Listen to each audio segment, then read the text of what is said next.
If you've ever been on a date and you called your date the wrong name, go ahead and hit the subscribe button. If the opposite has happened to you and a date called you the wrong name, sorry. Subscribe anyhow. Like, comment, all that stuff helps me out quite a bit. The comment section is unique, is a word we're going to use, and I'm appreciative of all of them. So get down there, scroll down, make some comments, have a good community. I really enjoy seeing you guys' banter, as insane as it is. That being said, if you're just straight out mean, you will get banned. If you're looking for some sick plaid, go ahead and get the Vertex, 25% off with the discount code GRANDTHUMB. If that plaid isn't to your fancy, well, buy yourself some ammo in that case from Freedom Munitions. Again, discount code GRANDTHUMB, no spaces, will get you around, I think, 5%, but it's enough to save you on shipping and get some more ammo, or maybe saving for that nice meal for that special someone, your love pillow. So get in there, do all that good stuff. Guys, appreciate your support. I feel really lucky to have the channel that we have and that we can talk about all the subjects that we can. So that brings me to my next point, which is how do I afford all this crap? So I don't. It's mostly given to me for free. Now, I want to point out I have all the rifles I could possibly ever want. If I could just shoot one rifle, it would probably just be my Garand or my Mark 18. I love both of those rifles so much, but I love doing reviews for you guys, and because of that, companies send me things for free. So be aware that most of the stuff that I review is sent to me. Now, that being said, if you notice, there's not a whole lot of negative reviews, and the reason for that is that I review things that I like, that I think are good. At some point, I'll do some nasty reviews on something that I don't like, but for now, that's kind of not the direction that I want my channel to go. So before we get into that, let's just say that I'm suffering from a cold and a couple of recurring injuries that I have from my career so far, specifically in my neck, that kind of affect the way I open my mouth. So I might be talking a little bit weird today. I'm doing my best, but we're on a schedule, and this is the only time I have to film. So bear with me, guys. I appreciate your support as always. So with those things in mind, let's go ahead and let's talk about the Bravo Company Enhanced Lightweight Upper. This particular upper has a 14.5-inch barrel with a permanently attached muzzle device, bringing it to the legal length of 16. Thanks, ATF, but not really.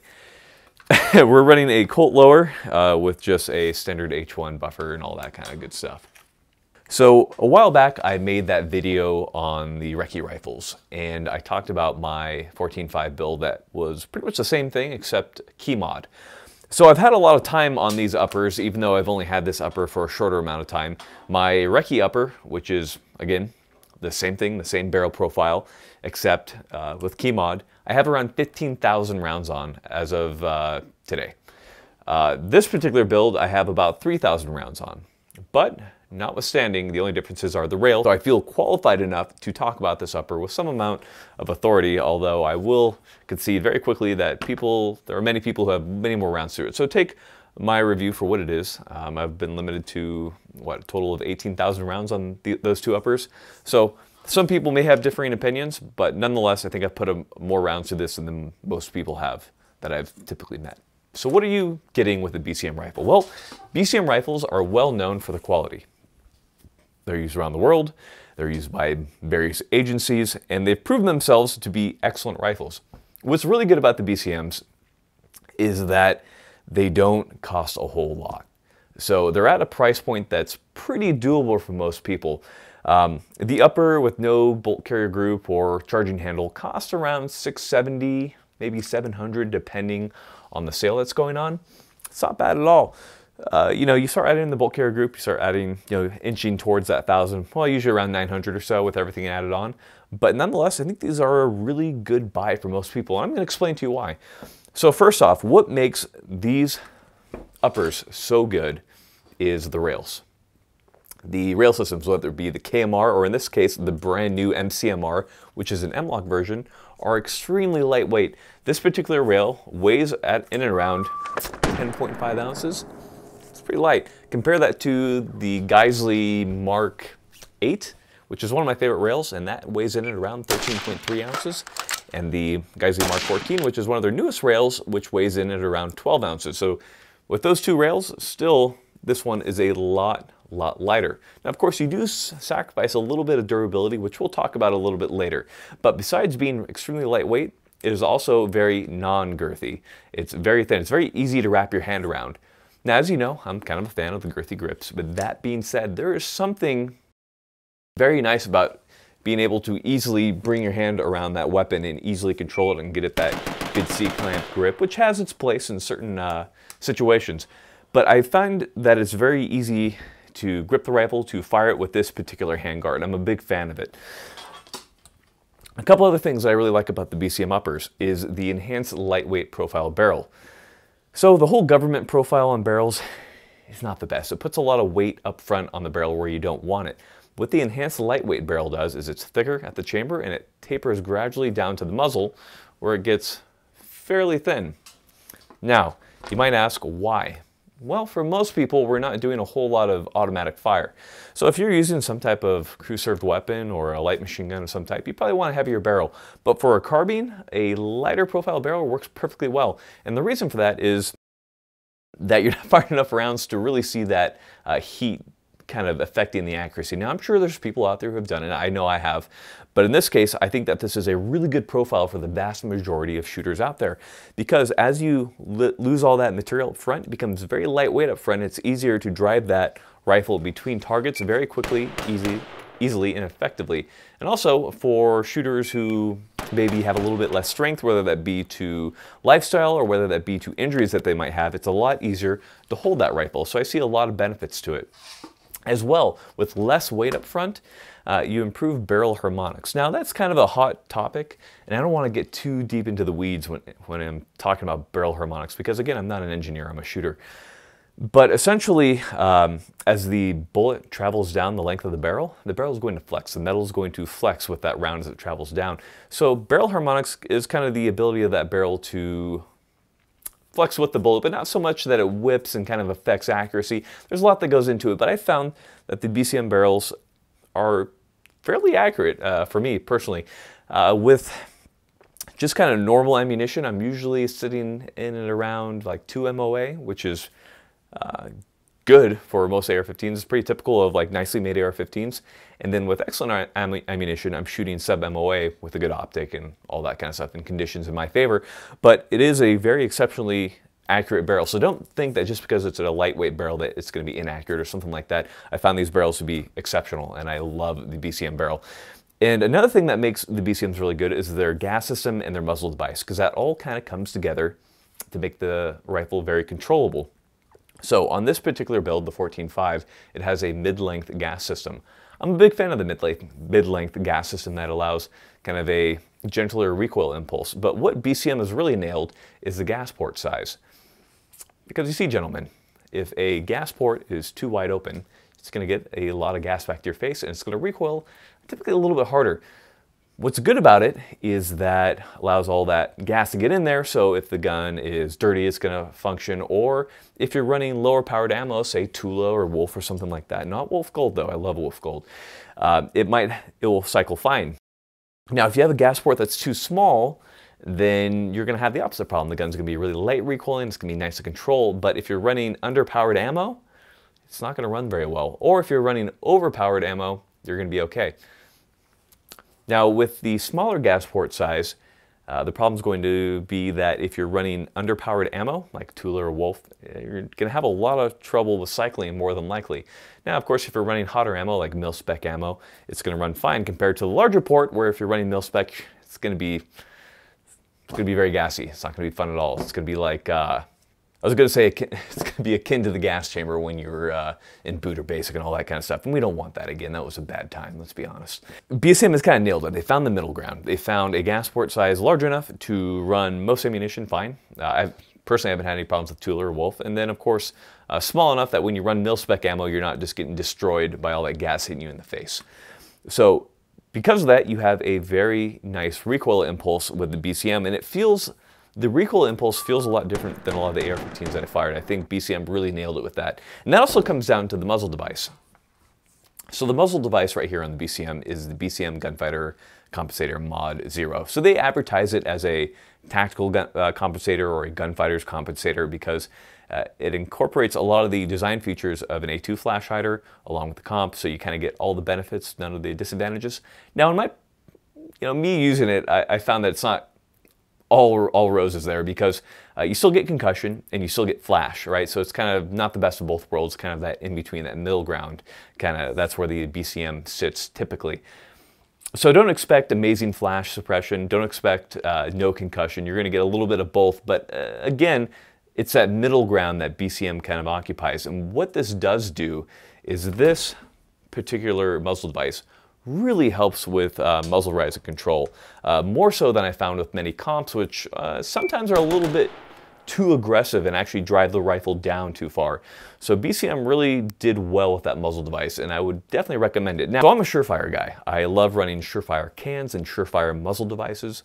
So I can't run my can on this because this is not a Surefire compatible device. But that being said, if you have a suppressor that mounts to A2 style muzzle devices, those suppressors are going to mount fine to the BCM from what I understand.